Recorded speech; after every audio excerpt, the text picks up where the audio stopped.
Salut à tous, j'espère que vous allez bien. Vous êtes bien remis de vos émotions après ce match incroyable contre l'Uruguay. Moi ça va mieux, j'ai un petit peu retrouvé ma voix. Voilà, le lendemain, je ne pouvais plus parler, hier je ne pouvais plus parler. Là ça va mieux. Là on est à peu près tous les supporters en transit. Voilà, entre Nijni et Saint-Pétersbourg. Moi je suis revenu à Moscou, certains sont déjà à Saint-Pétersbourg. On va petit à petit arriver sur Saint-Pétersbourg pour le match de mardi. Je vais revenir un peu sur le match en lui-même. On était à peu près, selon les chiffres, 2000 Français contre 1700 Uruguayens. Apparemment, on nous a pas mal entendus. Donc ça, c'est plutôt une bonne chose. Il faut savoir que déjà la veille, on s'était bien fait entendre dans les rues et je pense qu'on avait plus que rivalisé avec les Uruguayens. Alors on arrête de passer pour des rigolos maintenant. Dans le stade, du coup, oui, on était encore ensemble. Donc ça, c'est une bonne chose. Il y avait encore dans les hauteurs des petits groupes de Français qui n'étaient pas ensemble. Ça, c'était un peu triste pour eux, mais ils ont quand même chanté, on les a vus. C'était un petit tas, ils se sont rassemblés et malgré tout, ils ont fait les efforts pour chanter, donc ça c'est cool.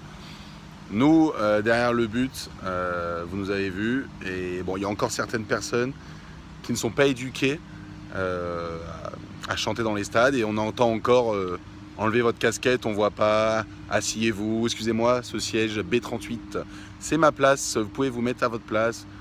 Évidemment, vous savez comment c'est quand on est derrière un but avec tous les supporters, on est tous debout, personne n'a de place précise. Et du coup, on se met tous ensemble. Et voilà, il y a certaines personnes qui ne savent pas encore.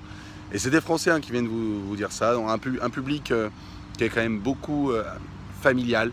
Voilà, on a des personnes qui ont entre 50, 60, et qui du coup n'ont pas cette ferveur qu'on peut peut-être avoir. Et c'est ce qu'on prend totalement. N'ont peut-être pas envie de chanter et nous disent voilà, faut vous asseoir, machin. Et non, nous on n'a pas envie de s'asseoir, c'est le quart de finale de Coupe du Monde, c'est pas la Coupe de la Ligue. On menait 2-0 contre l'Uruguay, faut se secouer, faut chanter, on est là pour ça. 1h30, on chante, et après on s'assoit, on discute, on mange et on boit un verre. Mais pendant 1h30, on donne tout. Donc ça, c'est petit topo sur le match. Là, contre la Belgique, je sais pas combien sont les Belges, je pense qu'ils sont pas énormes non plus. Nous, je ne sais pas combien on va être non plus. Voilà, je ne peux pas vous dire de chiffres. On annonce 4000, 5000, peut-être un peu moins. J'espère qu'on sera pas mal regroupés.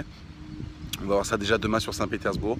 Assez content d'aller à Saint-Pétersbourg. J'avais tout misé sur cette demi-finale pour enfin aller visiter Saint-Pétersbourg. Je ne voulais pas y aller avant, tant qu'on n'atteigne pas les demi. Là, on y est. Je prends le train cette nuit à 3h30 du matin. 8 heures de train direction Saint-Pétersbourg. Et demain, après-demain plutôt, c'est le match. C'est le match à 20h heure française, 21h pour nous. On a 90 minutes d'une finale de Coupe du Monde après 2006. Ça serait un rêve de gosse. Rêve de gosse d'avoir la France en finale de Coupe du Monde. J'espère qu'on va y arriver pour vous, pour tout le peuple français. Je vois des vidéos qui arrivent, ça commence à prendre pas mal. Que ce soit même les Français de l'étranger qui m'envoient beaucoup de vidéos. Continuez comme ça, vous êtes top. Continuez à vous lever à pas d'heure, 3h, 6h du matin, ils sont là. Dans les sports bars, partout il y a des écrans. Continuez, profitez. C'est quelque chose qui n'arrive pas tous les ans. Hein. Voilà, 2006, 12 ans. Certains n'ont jamais connu la France en finale de Coupe du Monde pour les plus jeunes, donc il faut en profiter. Et puis une petite pensée surtout, que je ne veux pas les oublier, j'en connais quelques-uns, qui sont seuls, qui sont à l'autre bout de la planète, qui sont seuls, et qui vibrent quand même. Voilà, j'ai une petite pensée pour eux aujourd'hui. Voilà, je pense à vous quand je suis dans le stade, et je pense à vous quand je lance des chants, et voilà, c'est aussi en partie pour vous que je le fais. Et voilà, même si nous on est là, on pense aux personnes qui sont à travers le monde et qui supportent l'équipe de France et qui les supporteront toujours et qui sont seuls. Et voilà, essayez quand même de vous regrouper, de trouver des gens.